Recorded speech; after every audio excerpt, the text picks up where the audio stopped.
pues yo os voy a hablar del policonsumo, que realmente es, como han explicado en la inauguración, es una realidad de la que no somos conscientes y es una realidad que no se debe a bloques de la sociedad ni a personas marginales, no, está en toda la sociedad.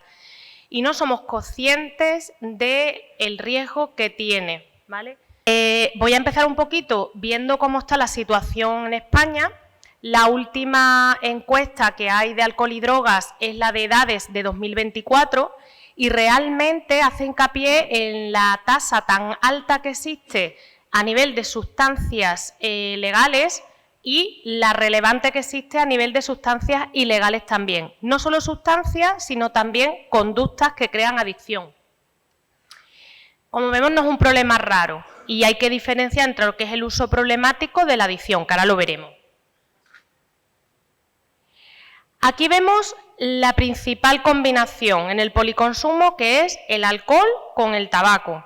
El alcohol es la puerta de entrada, pero es que si antiguamente nosotros nos centrábamos en el consumo monotemático y por eso existen asociaciones como tal, ahora nos encontramos con el factor del policonsumo. El alcohol es la puerta de entrada porque es una sustancia legal, pero después del alcohol van muchas otras sustancias que no suman riesgos, sino que lo multiplican. El policonsumo más frecuente es este que veis, el del alcohol con la nicotina, que realmente es lo que crea la adicción en el tabaco. Pero además tenemos otros consumos como son el del cannabis, que es la principal droga ilegal asociada, la cocaína, que aunque sea menos prevalente que el cannabis, tiene también una elevada prevalencia según el momento fiestas, la zonas de intercambio, zonas costeras, diferentes, y además tiene un impacto importante a nivel sanitario. De hecho, nosotros en urgencias, por ejemplo, yo que soy psiquiatra, nos encontramos muchos consumidores, a lo mejor en determinados eventos o en determinadas zonas, que llegan por el malestar, obviamente, tras el consumo o por la abstinencia, y ese malestar se traduce en una ideación suicida o en una crisis de ansiedad potente o incluso en síntomas psicóticos. ¿Qué pasa? Que cuando llegan, claro, llegan pidiendo ayuda y nosotros las prestamos, pero esa consecuencia de ese consumo y de ese policonsumo, ya no es consumo, ya no es solo que la sustancia esté mezclada o fabricada de una determinada manera o que no sea pura, sino que además se ha mezclado con otras cosas como alcohol, como tabaco, café, bebidas energéticas, vapeadores, etcétera. Los hipnosedantes es otro gran problema. Los hipnosedantes es que no solamente existe el uso como adictivo, que hay muchos adolescentes que van a la farmacia a comprarlos y que se ponen de moda incluso, sino que además los tenemos recetados muchas veces pues en ancianos, por ejemplo, que son personas con comorbilidades y con politratamiento, es decir, con muchas enfermedades al mismo tiempo y con mucha medicación, digamos, pero que a la vez necesitan dentro de esa medicación muchas veces pues alguna benzodiazepina o algún opioide para el dolor, un tramadol, un fentanilo. ¿Qué sucede? Que eso se convierte a veces en un policonsumo. Primero, es un policonsumo, porque a la vez que puede consumir la benzodiazepina recetada, se puede tomar el vino en la comida o el chato por las mañanas o el café y ya estamos haciendo policonsumo, aunque no seamos conscientes, pero es que el impacto es real. En un cuerpo envejecido donde el metabolismo cada vez está más alterado porque el hígado no funciona igual ni elimina igual las sustancias, el riñón tampoco, donde tenemos muchas sustancias, no solo hablando de café, sustancias legales o ilegales, sino también tenemos sustancias que son medicamentos, pues al final es un policonsumo. ¿Y qué sucede? Que el cerebro cognitivamente tampoco funciona de la misma manera. Entonces, en un deterioro cognitivo, por leve que sea, o incluso en unos olvidos benignos propios de la edad, a veces se nos olvida si nos hemos tomado o no nos hemos tomado el lorazepam que nos han prescrito por la noche para dormir.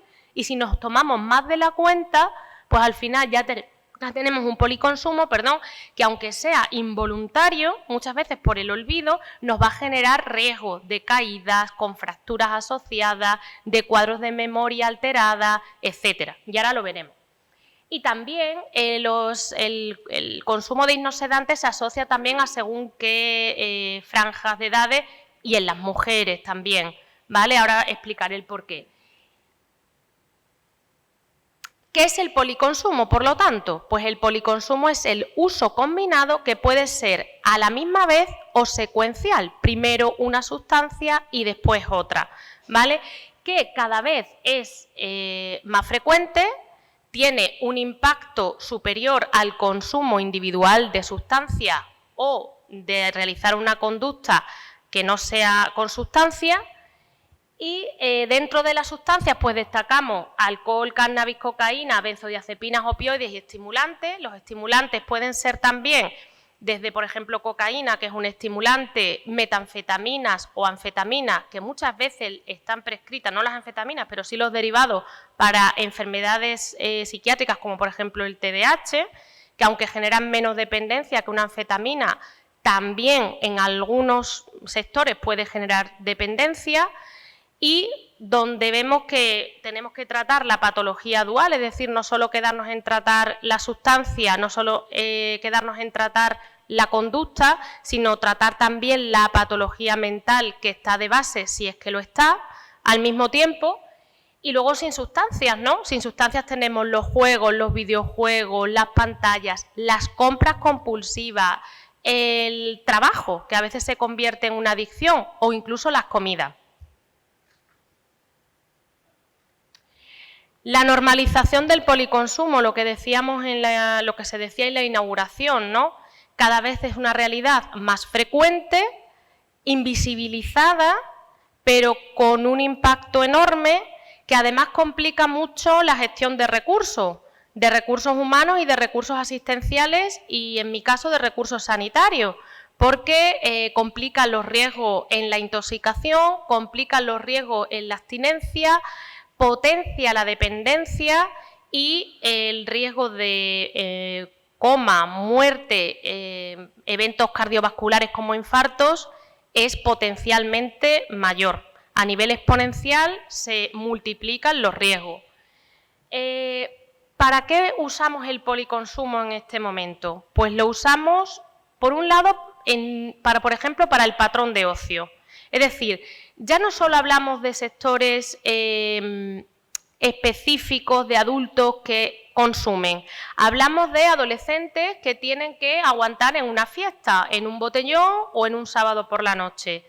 ¿Y qué hacen? Pues que consumen, por un lado, alcohol y luego consumen tabaco.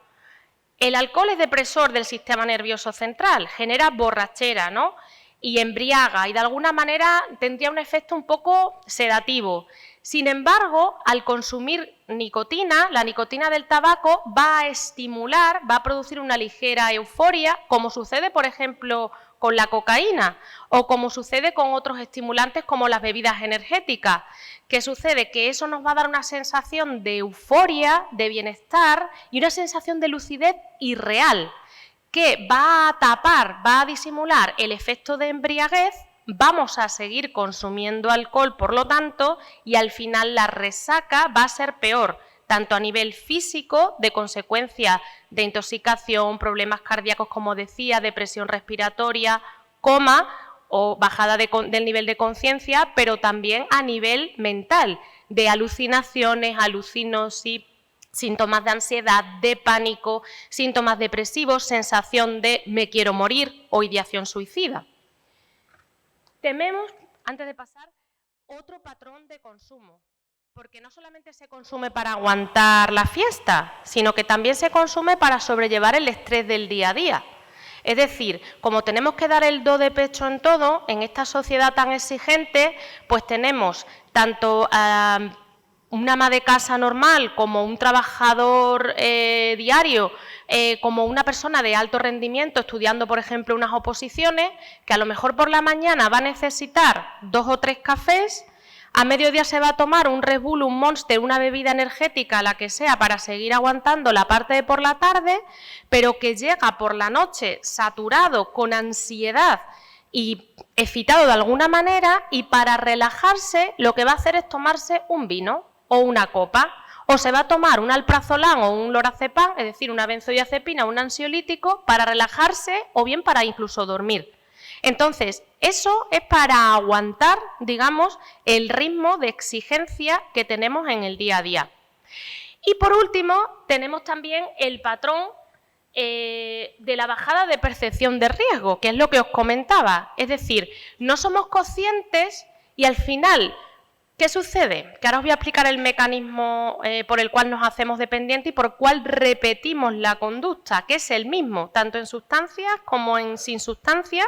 El patrón viene dominado por la dopamina y es un patrón de aprendizaje, donde aunque yo al principio lo hago para obtener, digamos, un placer, al final acabo aprendiendo que tiene un beneficio, como por ejemplo por la mañana rendir, por la noche o por la tarde estar tranquilo, relajarme y dormir para seguir el ciclo al día siguiente, y como lo aprendo, lo repito, pero ya llega un punto en que lo repito de una forma automática, sin darme cuenta.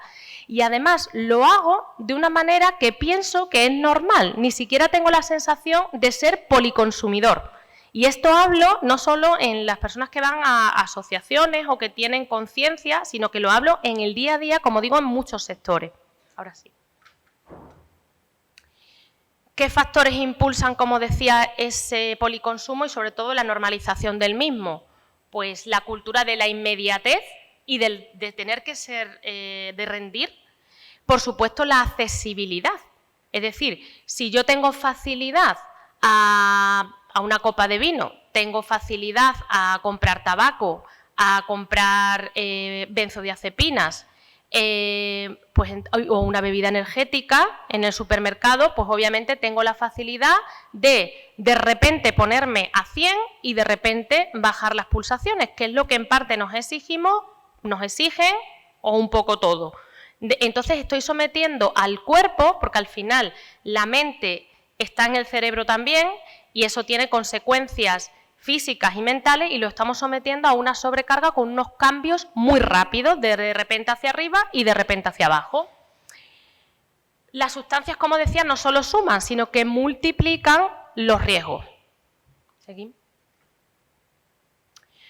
¿Por qué el policonsumo? Voy a poner así. ¿Por qué el policonsumo empeora el cuadro? Pues porque hay más riesgo agudo, más riesgo de intoxicación, y por lo tanto eso hace que vayamos más o necesitemos más consultas urgentes, tanto con nuestro médico de atención primaria, en los PAC, en urgencia o en una llamada telefónica que podamos hacer, incluso a veces por ideación suicida al teléfono de la Esperanza, ha habido casos, porque la dependencia se acelera, es decir, como estamos combinando varias sustancias, el pico de dopamina, que es la sustancia que nos genera dependencia, es mayor, es más elevado, entonces la dependencia es mayor también.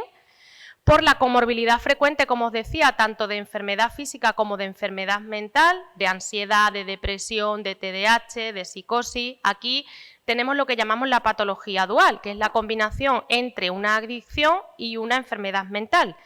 ¿Qué va antes? Pues depende. A veces va antes una enfermedad mental, por ejemplo, imaginar una psicosis, una esquizofrenia, pero que la persona con esquizofrenia a veces también hace un policonsumo. Y entonces, cuando fuman, como el humo del tabaco lo que hace es que se elimine más rápidamente la sustancia medicamentosa, pues evita a veces algunos de los efectos secundarios de los fármacos. Pero claro, eso es un policonsumo también.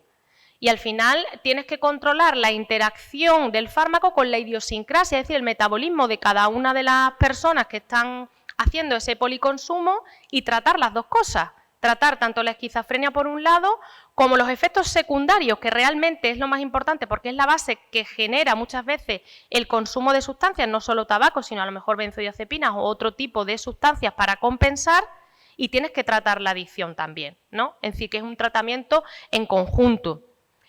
Y es un tratamiento complejo por esas interacciones farmacológicas y a veces abstinencias solapadas que dificultan tanto el diagnóstico como el tratamiento.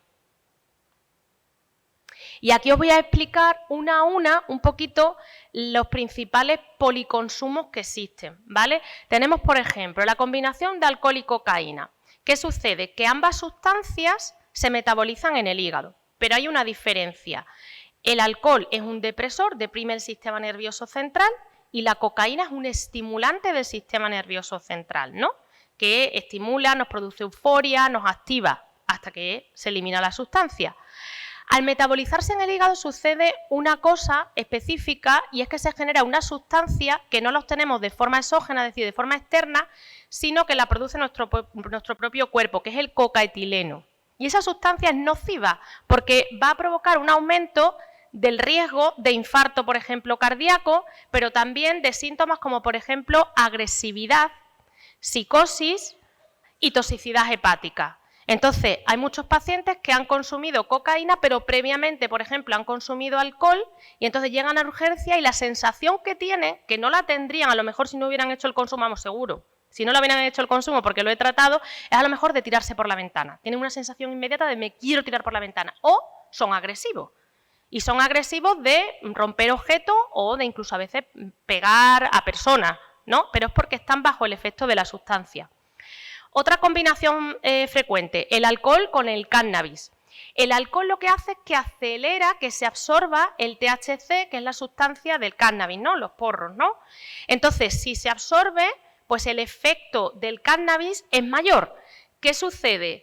Que al mismo tiempo que podemos sentir cierta sensación de bajada de tensión, como de fatiga, no es fatiga, pero es la sensación de estar apagado, tenemos ansiedad interna. Entonces, es una sensación súper desagradable. En la jerga muchas veces se habla de blancón, ¿vale? Pero es la sensación esa de que te baja la tensión por un lado y entonces estás como que no te puedes mover, no puedes con tu cuerpo, pero a la vez tienes una sensación de angustia y de ansiedad enorme. Tenemos otra combinación que es la de alcohol con benzodiazepina, es decir, los ansiolíticos como por ejemplo alprazolam, ketazolam, clonazepam, lorazepam, que os sonarán algunos, y luego también de opioides, ¿no? El tramadol, el fentanilo. Ambas sustancias, ambas combinaciones es depresora del sistema nervioso central. Aquí, ¿qué es lo que sucede? Que cuando deprimimos el sistema nervioso central nos olvidamos de respirar. Y al olvidarnos de respirar se produce una depresión respiratoria y esto nos puede generar coma, ¿vale? Y una sobredosis mortal también. Y luego tenemos la combinación de estimulantes con la de alcohol o de otros depresores. Cuando hablo de estimulantes me refiero a café, bebidas energéticas, sustancias que lleven nicotina, como el tabaco, los vapeadores. Toda esa combinación hace que el estimulante, como os explicaba antes, oculte los efectos de la borrachera. Entonces se consumen al final cantidades importantes de alcohol y aumenta el riesgo de coma etílico por un lado, pero también si no llegamos a eso, la resaca es mucho peor, la abstinencia es mucho peor y luego los efectos colaterales de las otras sustancias, por ejemplo, de los que lleven nicotina, pues sabemos el cáncer, ¿no? Por ejemplo. La normalización ha cambiado el consumo el perfil del usuario, es decir, ya consume el adolescente que va a una fiesta, consume, como he dicho, el trabajador normal, el adulto normal, porque tiene que aguantar el estrés diario, la persona, el ejecutivo de alto rendimiento, el anciano y a veces hasta los niños, ¿vale? Cada vez el consumo se acelera y la edad de inicio cada vez es menor, ¿vale? Se pierde el miedo a los efectos químicos de las combinaciones o no somos conscientes y aumentan los ingresos, las consultas en urgencia, los problemas de salud mental a largo plazo y los casos de adicción severa. La dopamina, como os decía, es el mecanismo que comparten todas las adicciones, ¿vale? No es la hormona del placer, sino que es un mecanismo de aprendizaje, donde os decía al principio, por un lado, si la recompensa, el beneficio que yo obtengo es superior a lo que yo esperaba, es decir, si yo al final resulta que me tomo un café para aguantar, para estudiar el examen que sea de la oposición, por la noche me tomo un vinito y me duermo y estoy rindiendo y al final resulta que apruebo, pues ¿qué hago? Que aprendo a repetir el ciclo. Lo repito ya casi para otros y lo traslado a otras situaciones. Tengo que aguantar para hacer la prueba de no sé qué, o porque tengo mañana que ir a trabajar más temprano de la cuenta. Entonces lo repito y se genera un consumo automático, muchas veces inconsciente y crónico. E incluso muchas veces ese consumo ya no se obtiene, ya no se realiza para obtener placer, sino para aliviar los efectos de la abstinencia o de no tenerlo. Y no solo eso, sino que muchas veces lo que están intentando paliar es una soledad, un efecto de vacío, una sensación de ansiedad y otra, o un insomnio, por ejemplo, ¿no? En lugar de trabajarlo de otra manera, como con higiene del sueño, como con patrón de vida diario pues más saludable, haciendo ejercicio físico, comiendo de forma más equilibrada, lo hacemos con sustancias que suben y bajan rápidamente ese patrón, con lo cual la recompensa es inmediata y el cerebro se acostumbra rápidamente a ese beneficio, pero lo que no sabe es que las consecuencias a largo plazo son peores. Y ahora lo que vamos a ver es un poco cómo es el policonsumo a lo largo de la vida. En primer lugar tenemos la infancia. Yo lo he dividido un poco entre infancia, adolescencia, edad adulta y ancianos, aunque yo diría que los ancianos cada vez son, yo creo que el anciano a partir de los 65 no es, deberíamos considerar a partir de 95, más o menos porque realmente cada vez tenemos más recursos, vivimos, la edad de jubilación se alarga más, es verdad que también hay más mejoras a nivel no solo tecnológico, sino también médico, con lo cual si nos cuidáramos, la calidad de vida también sería mejor y a nivel tanto mental como físico podríamos considerar eso, que podemos tener un envejecimiento saludable. Sí que es verdad que el metabolismo a nivel del cuerpo cambia, ¿no? Pero podemos considerar que ya no seríamos ancianos a los 65, sino quizás un poquito más tarde. No obstante, destacando la infancia, ¿qué factores de riesgo tenemos para que haya un consumo prematuro, ¿no? Bueno, en primer lugar, enfermedades como el TDAH, el trastorno por déficit de atención e hiperactividad, que se debería llamar trastorno de disfunción ejecutiva, ¿no? Donde los niños es un trastorno del neurodesarrollo y tienen dificultades en la planificación, en la organización de tareas, suelen ser más impulsivos, les cuesta más a veces concentrarse, depende un poco de si el patrón va más hacia lo inatento o más hacia lo hiperactivo e impulsivo. Tenemos también los trastornos de conducta tan frecuentes en la infancia, que no solo se deben a factores genéticos, sino también muchas veces a factores ambientales y a esta cultura de la inmediatez y de la recompensa rápida y de tener las pantallas, la estimulación excesiva con los móviles, los videojuegos. Yo siempre en consulta, como soy psiquiatra infantil y veo niños, pues les doy unas normas como muy básicas para que las entiendan no solo ellos, sino también los padres. Y les digo que las pantallas, aunque no hay que demonizarlas, sí que hay que enseñar un uso correcto. Entonces, doy como 3 claves muy fáciles, creo, de asumir, que son en las comidas, fuera pantalla, cada 20 minutos hacer un descanso de pantalla y hacer una actividad offline, ponerse una alarma o que los padres, tutores un poco supervisen eso y ayuden. Y luego, antes de dormir, fuera pantallas. ¿Por qué? Porque el tener el móvil o la tablet o el ordenador o el videojuego con la pantalla que sea pegada a la cara, lo que hace es que estimula muchísimo más el cerebro, entonces nos va a dar problemas de sueño y nos va a estar reforzando estas conductas que tienen que ver con el efecto de inmediatez. También depende del contenido que se visualice.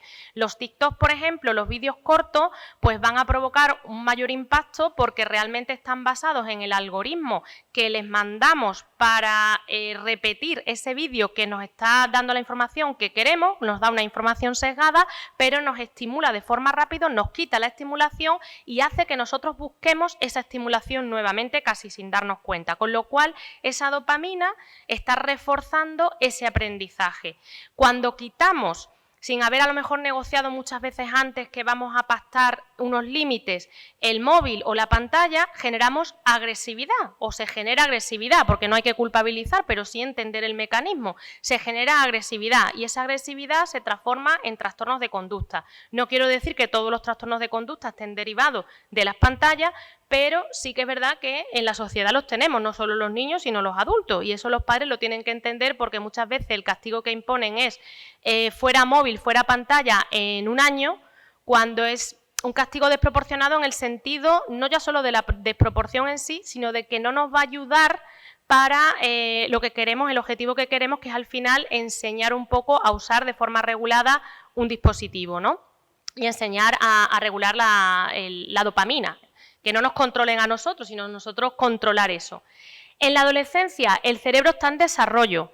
¿Por qué? Porque hay un cambio en todos los niveles, a nivel físico, a nivel hormonal, a nivel cerebral, y entonces el cerebro es mucho más vulnerable, va buscando la novedad, pero también va buscando el sentido de pertenencia de grupo. Entonces se copian muchos modelos, van forjando su identidad, en ese sentido exploran más y no es que sean rebeldes, pero sí intentan un poco tener su criterio, ¿no?, para generar una autonomía, y los demás, los padres, tutores, la sociedad en general, tenemos que ayudarles, acompañarles en el camino, también enseñarles un poco los límites y los peligros, pero este cerebro vulnerable va a hacer que esté en riesgo de tener el patrón de policonsumo, sobre todo alcohol, tabaco, cannabis, vapeo, juego.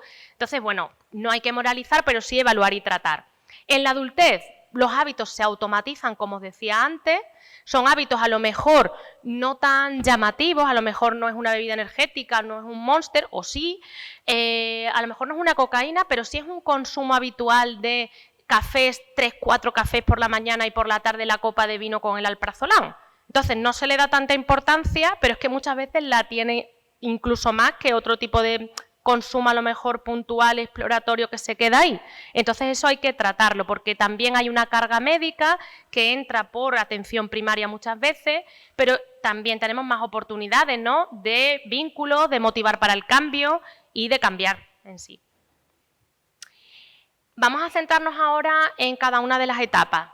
En la infancia, pues no existe en la mayoría de las veces un patrón de consumo voluntario, entonces cualquier cosa que veamos en este sentido es grave y hay que tratarla, ¿no? Hay niños expuestos de forma involuntaria, desde el consumo pasivo al humo del tabaco, ¿no?, hasta las ingestas accidentales que existen de alcohol o de benzodiazepina. Es decir, si hacemos una comida con amigos de adultos en casa, donde nos bebemos una cerveza, una copa de vino, o luego pasamos a una copa con alta graduación y demás, y las dejamos en la mesa y tenemos niños chicos al lado, pues a lo mejor cogen y se beben el culo de cerveza, por ejemplo.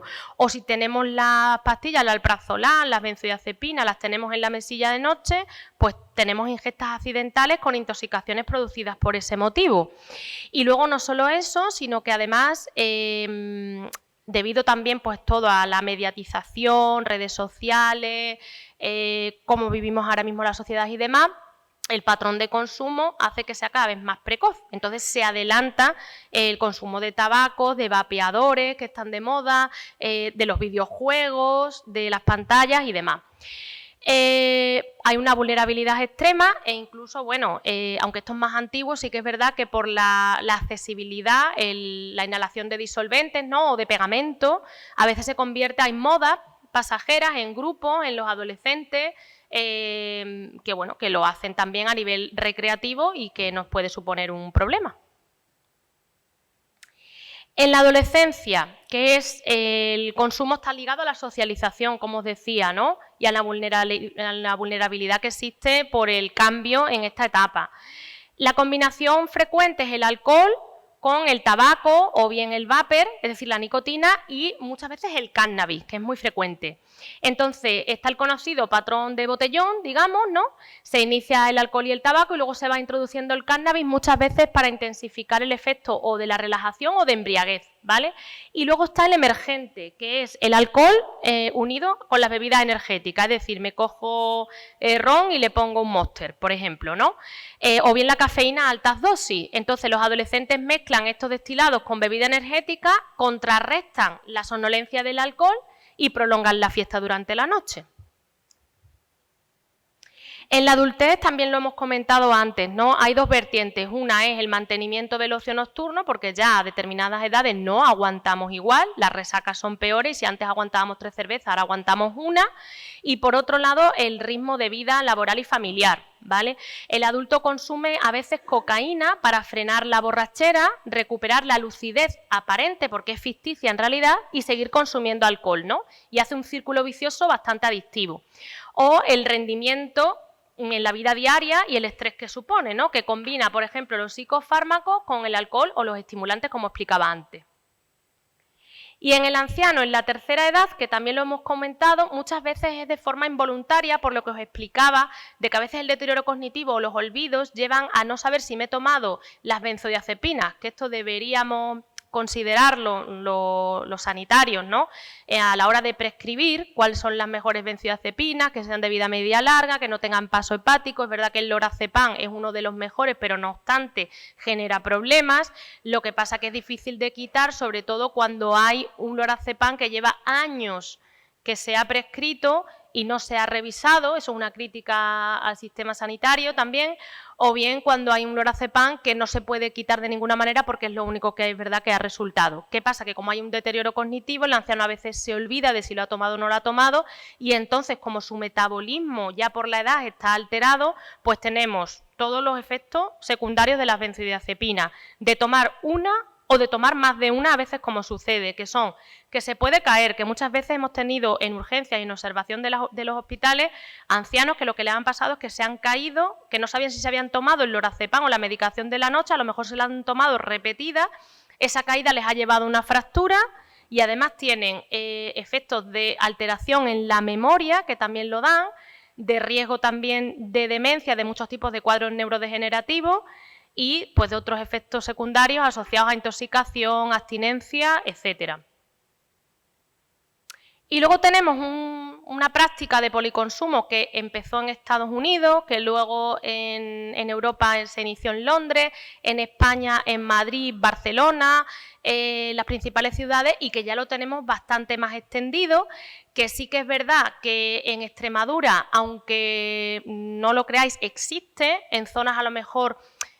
Siempre el policonsumo tenemos un doble estigma, por ejemplo, en las zonas rurales, porque son zonas donde, como nos conocemos todos, señalar es más frecuente y entonces tendemos a hacerlo de una forma más oculta, tardamos más en pedir ayuda también y al final eso genera más complicaciones. Pero el Chensés está ahí, es el policonsumo que tiene que ver con las prácticas sexuales que se combinan con consumo de sustancias para potenciar los efectos, que suele darse sobre todo en el entorno gay, pero no es exclusivo, ¿vale? También en bisexuales o sexo de hombres con otros hombres, ¿no? No se busca emborracharse, se busca, como digo, potenciar la estimulación extrema, la desinhibición y la alteración de la percepción, un poco para desinhibirse. Son prácticas en las que se conocen los miembros por aplicaciones y luego quedan muchas veces en las casas y suelen ser más de 2 y 3 personas, ¿vale? Entonces, las sustancias más habituales incluyen, por ejemplo, las catinonas como la mefedrona, ¿vale? Que son estimulantes que multiplican la libido, la energía y la empatía, ¿no? Nos hacemos como más sociables, la libido se aumenta. Luego tenemos el famoso chorri, que es el éxtasis líquido, que es el GHB. El GHB es complicado y tiene mucho riesgo, porque la dosis eficaz está a apenas unos miligramos o apenas unos mililitros, porque son gotas, de la dosis letal. Es decir, que si yo no calculo bien y me paso de dosis, puedo entrar en lo que se llama el quedarse frito, que es un coma. Y estamos más expuestos a violaciones, a abusos, a agresividad sexual, ¿vale? ¿Para qué se usa? Pues para que la persona pierda un poco la timidez, pero también la estimulación a nivel táctil es mayor, con lo cual potencia el orgasmo o potencia determinadas prácticas como el sexo anal, por ejemplo, porque desensibiliza un poco la zona, pero tiene ese riesgo. Y además, como digo, no solamente se consume de forma aislada, sino que se consume con otras sustancias. Las metanfetaminas o el cristal meth es otro estimulante que lo que elimina es el cansancio, el sueño y el apetito. La ketamina, por ejemplo, disocia, y disocia de la percepción corporal, con lo cual, si tenemos dificultad en las relaciones, nos la va a favorecer en ese sentido, con todos los riesgos que tiene posteriores. Luego tenemos los poppers. Los poppers lo que hacen es que compensan los efectos de los estimulantes, y los estimulantes suelen dificultar la erección. Esto lo explico. Por un lado, consumimos estimulantes, por ejemplo, la cocaína. Consumimos estimulantes para estar más eufóricos, más empáticos, como por ejemplo la catinona, ¿no? Estamos más empáticos, nos aumenta la libido y demás. ¿Pero qué sucede con los estimulantes? Pues que retrasan la erección. ¿Por qué? Porque contraen los vasos sanguíneos, del pene en este caso, y entonces lo que por un lado nos mejora a nivel mental, por otro lado nos lo empeora a nivel físico. Entonces, los practicantes del Shense muchas veces usan los poppers para compensar ese efecto de los estimulantes. Entonces, al final tenemos otra bomba de relojería. ¿Qué tenemos? Pues ventanas terapéuticas estrechas, es decir, que el consumo eficaz está al límite, está rozando, está muy cerquita del efecto tóxico, ¿no? El ejemplo más claro es este que os decía, el del GHB, el del éxtasis líquido junto a los estimulantes, ¿vale? El estimulante disfraza el efecto sedante del chorri, ¿no? Del éxtasis líquido.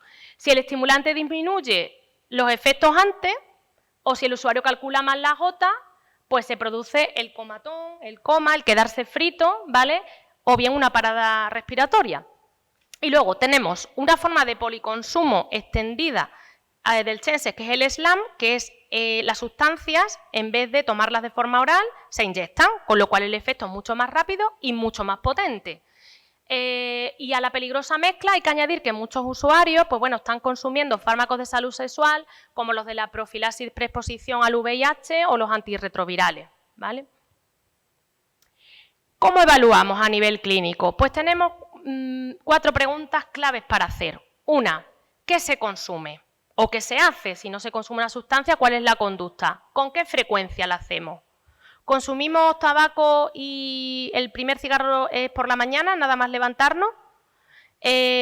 ¿O es, por ejemplo, más en consumo de fin de semana, en contexto de ocio y demás? Porque es diferente la dependencia del que no es capaz de dejar el cigarro nada más levantarse y del que consume 20 cigarros a del que consume uno, que también es peligroso, pero a lo mejor en contexto social. ¿Para qué nos sirve? ¿Para qué lo usamos? ¿Es para aliviarnos un malestar, una sensación de vacío, una sensación de soledad, ansiedad, para dormir, porque estamos deprimidos, para evitar el estrés?